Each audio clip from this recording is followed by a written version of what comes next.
let me preface by sharing an incident this morning, since we're going to talk about experiences. I had one this morning, which I'm really not sure what to do with it. And it struck me as it was fascinating. I go to this place in the mornings to get coffee every morning almost. It's the kind of place where I can get coffee and not have to say anything because they know what I want and I hand them the money, and or I can spend a little time getting to know people. I was standing in line this morning pretty early behind a guy. We were in shorts because it's warm enough here. And on the left leg of his, left calf of his leg, I saw a tattoo up and down that said Ichthus, the 5 Greek letters. First experience I've ever had of seeing that as a tattoo. I know what it means. I know it means fish in Greek, and it's that acronym in the early church that stands for, it's basically a summary of Christian faith, Christian theology. And I thought, how interesting that a person would choose to have tattooed Ichthus. And I debated whether to ask him or not. I have no clue who he was. I've never seen him before. And I as he paid to start out, I said, that's a really interesting tattoo.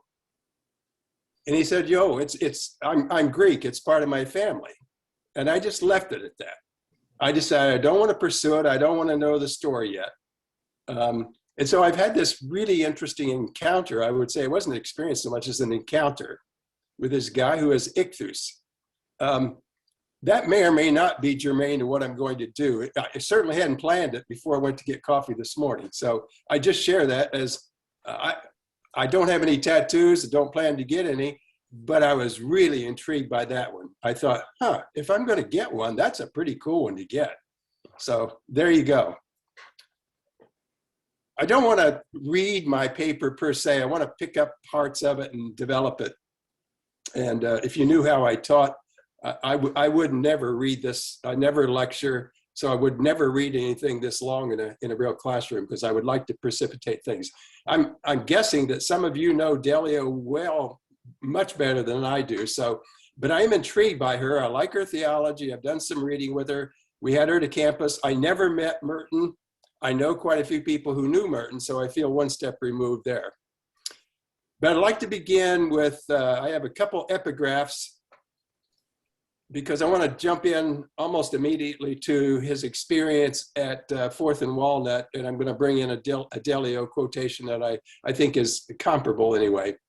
But couple 3 weeks before the experience in Louisville in 1958, Merton had a dream, and in the dream he was approached by Proverb, thinking about Proverbs and wisdom. The first one, just a snippet. He said, I had a dream. On the porch at Douglaston, I embraced with determined and virginal passion. I was embraced with virginal passion by a young Jewish girl. She clings to me and will not let me go. And I get to like the idea. I asked her name, and she said her name is Proverb. And he has another experience of that a couple days later. This first one was in February of 1958. The second one occurred just a few days later in early March. And these two experiences of proverb or wisdom or Sophia, all the same, are only a couple days before, or a couple weeks before his experience at 4th and Walnut in 1958. Merton, along with the Franciscan theologian Illia Delio, have much in common, I think. Both are bright, energetic, and I really have appreciated her memoir, Birth of a Dancing Star, which came out just a couple years ago. So almost all of what I want to do with her comes from that. In 97, Delio is preparing to teach spirituality at the Washington Theological Union in DC. But she's still affiliated with the community of the Franciscan Sisters, Holy Child Jesus in New Jersey. So when she hits DC, she has to find a place to live so that she can continue to live a monastic schedule. And she found a way into an apartment in a place, Tacoma Park in Maryland, dubbed the Nuns Tower. And the nun's tower, I would suggest, become a change agent for the spirit working on Delio. And there she encountered a number of other women who, she says, these women of Vatican II were light years ahead of me in their understanding of the gospel life in the 21st century. One afternoon, while she was sitting in her apartment, she had an experience that I want to correlate with Merton's Fourth and Walnut. I want to suggest that these are what I call transformative moments, and that they're evidence that life continues to evolve and the Spirit of God is always present and working in our changing landscapes. Evolution continues to be formative, but I would suspect in the middle of ongoing evolution, there are some significant, what I call change moments. And I think Fourth and Walnut and Delio's apartment experience are such change experiences. And I want to focus on three things. So the organization of the paper will be around experiential, experimental, and expressional. So experience, experiment, and expression. And then I want to suggest, as we're going along, that these two experiences in Merton and Delio become, as it were, paradigms for what can happen to any of us.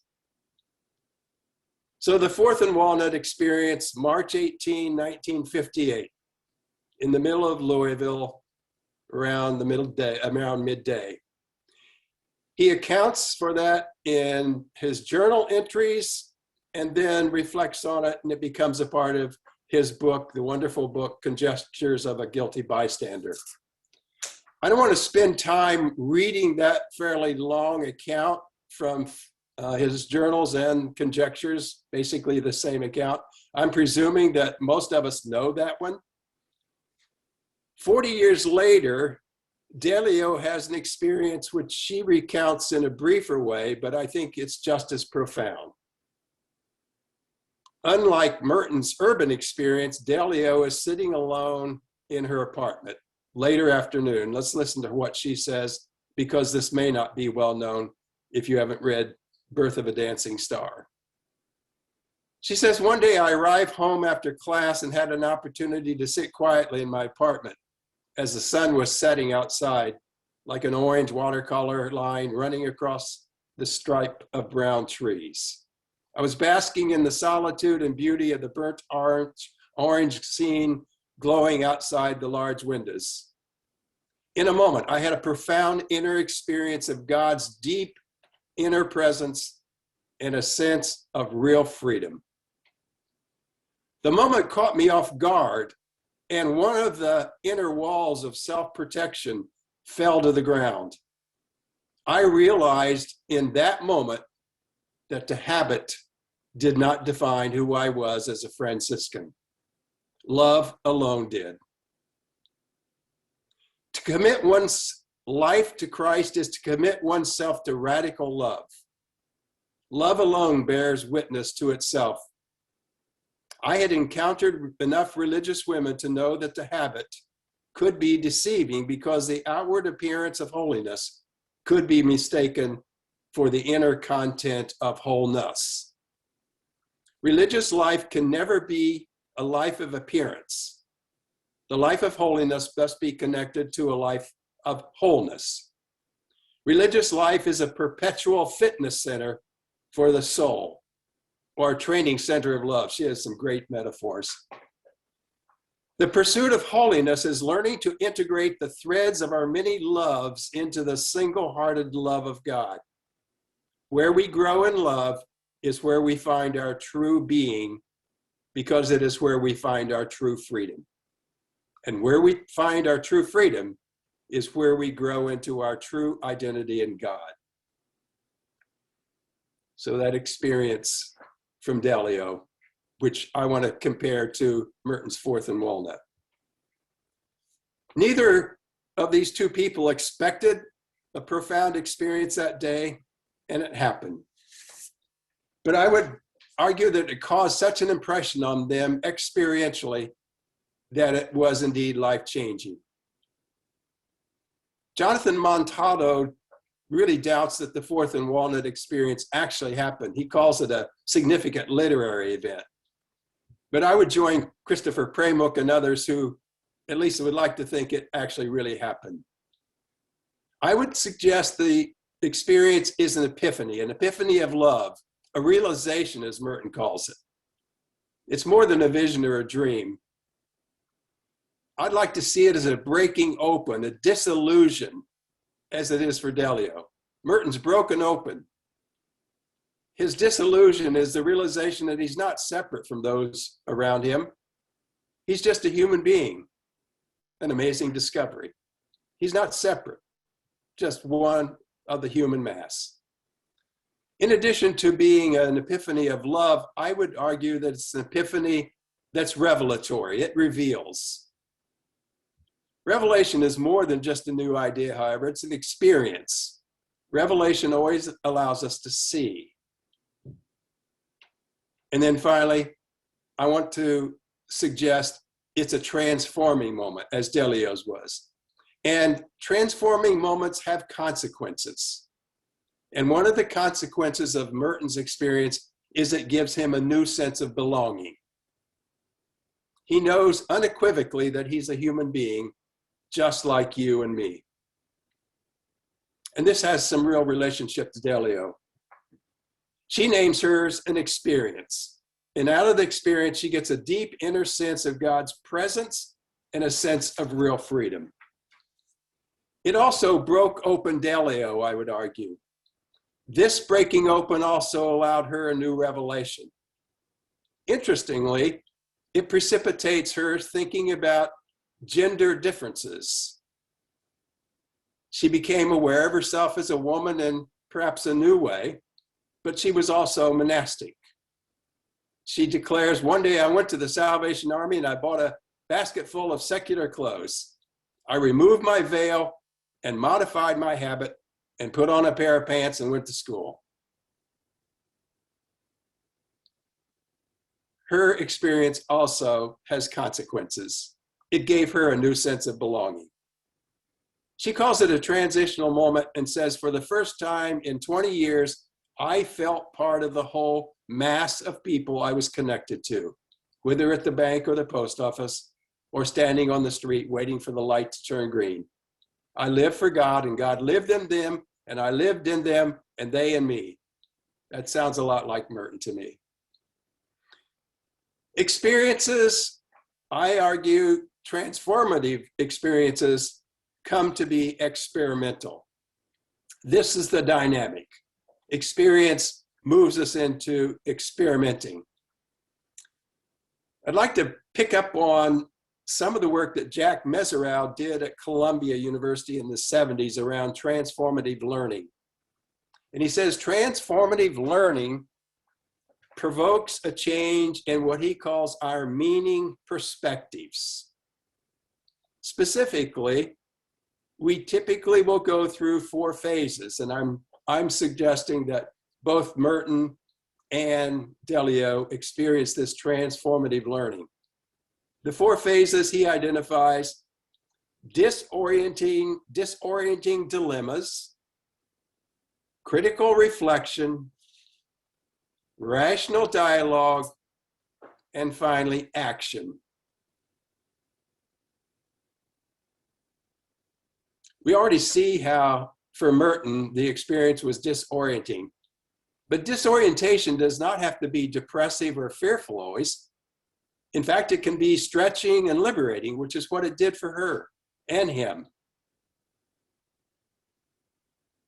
The first experiment for Merton, or perhaps the most important one, if you want to argue it that way, is his decision over time to become a hermit.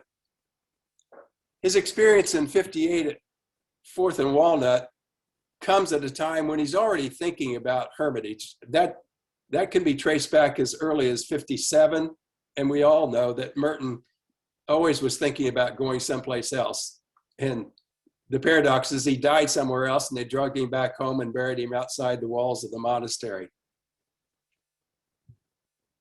What I didn't know when I first learned about Merton and the Hermitages, they were actually building a hermitage, or what was a retreat center, a few years before he actually went there. He moved there in 65, but they actually finished a retreat center, St. Mary's as it was called, in 1960. He and a couple other novices were working on the foundation. As he said, yesterday the workmen finished their job on St. Mary's Hermitage. And he said, the next day I went there, built a fire, and did some reading. But it would be another 5 years in August of 65 before he would move out to the Hermitage. The Hermitage for me introduces a paradox. Merton's transformative experience happened in the middle of an urban area, in the middle of a bunch of people. He felt like he was a massive humanity, part of that massive humanity, and then he winds up in a hermitage.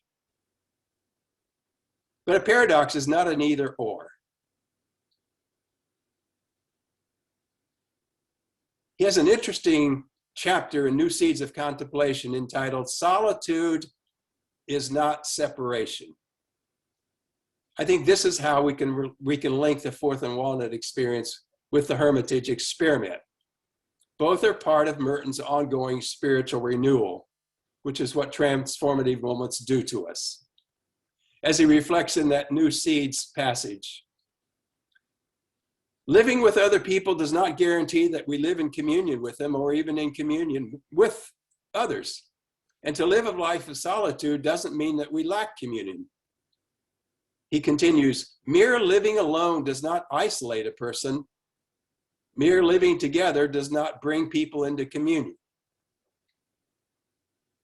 The process, whether we're living alone or together, is always a process of renewal. It begins in love and it's lived out in compassion. Spiritual renewal gives us that sense of belonging, and also, in the case of Delio and Merton, a new sense of identity. We see this in Delio. She says in her experience in her apartment, two truths of religion came: love and freedom. These were key to her new sense of identity and her new sense of community. Delio tells us that growing in love allows us to discover this true being. This experiment, I would argue, as Delio lived through into her experience with experimenting, altered her self-identity, which is, oddly enough, a form of expression to anticipate the 30, experience, experiment, expression. She's clear when she says, love is a fire of transformation. God's fire is destructive because it can swiftly eliminate all self-illusions, grandiose ideas, ego inflation, and self-centeredness. Throw yourself into the spiritual fire of divine love until there's nothing left but the pure truth of yourself. So she emerges, she evolves, if you will, from the mold of a pre-Vatican II nun into the woman and religious that she is today. I would say this emergence has multiple manifestations, but I'm intrigued by her pursuit of a new community, her most significant form of expression. She ultimately realized that she had to walk away from her affiliation with the New Jersey Franciscan sisters. But she didn't walk away from her need for community. The Franciscans had formed her in some really good ways. Delio says, I had been thinking about starting a new Franciscan community for years, although I had no idea what a new form of religious life that might take. And those who know her know how she would say that. I think she truly didn't have a clue, but that never stopped her. She encountered, while she was living in those apartments dubbed Nun's Tower, this woman named Lisa, who partnered up with her, and the two of them decided to go off on their adventure. They found a opportunity to move into Washington, D.C. itself, into the area called Brooklyn. And she said there, I thought in terms of evolution, we were letting go to engage in a new structure of relationship in order to participate in the emergence of Christ. And in our conversation in a few minutes, one of the things I would be intrigued about are new structures of relationship and how that may imply and impact our sense of community. How people express the impact of their transforming moments is evident in their thoughts and language. So I come finally to the third E, after experience and experiment, expression. I'm interested in how does that get expressed. One way I suggested for Delio was in her new quest of a community. I want to pick up some very new thoughts that I've just run across from Adam Grant, who teaches at Wharton in organizational psychology. Grant's somebody who impacts me. And he has a new book out. I mean, it's just a few months out, called Originals. And Grant says the hallmark of originality is rejecting the default and exploring whether a better option exists. In an interesting flip of déjà vu, Grant suggests vujade is the reverse. We face something familiar, but we see it with a fresh perspective that enables us to gain new insights into old problems. I really like that flip. Vujade, I've never heard it. I think this is what happened to Merton and Delio as they got a fresh experience. And this links to what the earlier person from Columbia was talking about, new learning experience, a new learning perspective. Another thing that Adam Grant reminds me is how important role models can be in this process. Christopher Prebrook helps us see that at the end of towards the end of the 50s, Merton is working with two different groups of people that have enabled him and Christopher's language to cross over. Merton's dialogue with Zen through people like Suzuki, and his close study of the modern Russian Orthodox theologians like Bulgakov and others. These people, I think, were helping set Merton up for his experience and the way the experience then translates through spiritual renewal into his experimenting and expressing beyond that. The one thing I'd like to pick up from Merton in terms of his new form of expression is to focus on the idea of divinization, or theosis as it's called. I'm sure he was picking a good bit of this up from the Russian Orthodox tradition, the people he was reading. But those of us who know the history of the Christian church know that theosis was not new. It was a part of the Greek early fathers and mothers, if they were doing theology. That sense, I did a dissertation on Athanasius, and he's probably as famous as anybody for putting that together, in which theosis or divinization affirms that God became human in order that humans might become divine. The Latin West was always a little suspicious of that, which probably argues why I really like the Greek theologians a little better, and I loved it when Merton discovered that. Theosis, as I see it, is the confluence of theology Christologically working in the world in order to transform humans into full participants in the Spirit in the creation of a new community. It has implications for the here and now. It's what Prebrook calls thoroughgoing incarnational or wisdom theology, which is where Delio is. I think that's where Merton went, and it's where I certainly have enjoyed it. The role models that I picked up for Delio, she's very helpful. She says, here they are. One was Everett Cousins, and the other is Pierre I can't even talk now, Teilhard de Chardin. Cousins introduced her to the theological world of the Franciscans. She was studying with him in her doctoral program at Fordham in the early 90s. She says of Cousins, he's a true scholar, and I probably because I get to teach, I don't know about being a true scholar, but I loved her definition of a true scholar. True scholars, I came to realize, are explorers, genuine discoverers who have the brilliance of intellect, but the wonder of the child, the power of creativity, but the adventure of youth. I want to be that kind of scholar. So Cousins introduced her to the Franciscans, as well as Teilhard, the person who's doing what some of us might have called process theology at one time, the Jesuit paleontologist who had his issues with the Catholic Church in the middle of the 20th century. As a non-Catholic, I always say, well, the Catholics who become my best friends are the ones who are in trouble with the Vatican. There's a way in which that continues even to this day.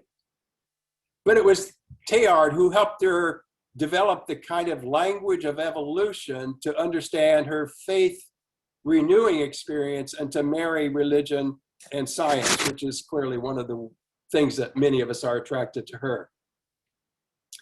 I've already told the story of her and Lisa, the gal that she moved into the DC area with, and the two of them started the process in the spirit of trying to create a new community. And we're almost finished here.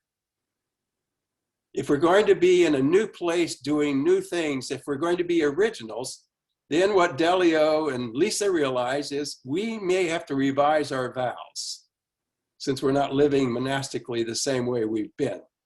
And this is how Delio states it, rather matter-of-factly. We revise the vows according to our way of life. Poverty as interdependence. Chastity as single-heartedness, and obedience as attentive listening. I think I can make those vows. I like that. Of course, Delio and Lisa are not the only two women who have either left their communities or chosen to live off from the mother house. In my own lifetime, I've known many women religious experimenting with this, particularly since Vatican II. But again, the point's not that either Lisa or Illia are doing novel things, but she's engaged with the Spirit, trying to live the Spirit authentically in her own evolving spiritual adventure. And that makes her a role model, along with Merton, for contemporary women and men, and certainly for me. And now I'm going to conclude. I want to be an original, claiming my identity as a child of God made in the divine image. I don't want to be superficial or a cookie cutter human being, a facsimile of our vapid contemporary culture.